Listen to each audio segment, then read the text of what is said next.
Министрите албанци изгледа нема да чекаат законот за употреба на јазици да стапи во сила, па веќе почнаа со негово спроведување. Стартуваше министерот за образование Арбер Адеми. Пресконференцијата на која беа повикани сите медиуми, а се однесуваше на реконструкција на училиште и набавка на мебел за 18 училишни домови, како да беше намената само за албанските.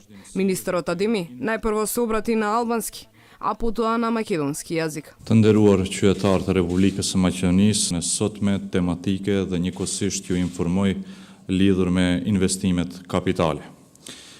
Ministria e Arsimit dhe Shkencës në vazhdimsi është duke Прашањата поставени од албанските новинари не беа преведени, а министерот не сакаше да одговара на прашања кои не се однесуваат на темата за која е организирана пресконференцијата. Денешнава пресконференција е тематска, е посветена на капиталните инвестиции. Колега, ако има други прашања во врска со темата. Надвор од Денеска не надвор од темата. Законот за јазици помина во законодавниот дом, но претседателот Ѓорѓе Иванов одби да го потпише. Тој вклучува напредување на употребата на албанскиот јазик и во владата. Министрите сега, во севкупното функционирање на владата, немаат право да зборуваат на албански јазик. Со новите решенија предвидена е можност за користење и на албанскиот, паралелно со македонскиот, усно и писмено. Но за тоа да се случи, законот за јазици прво треба да стапи во сила.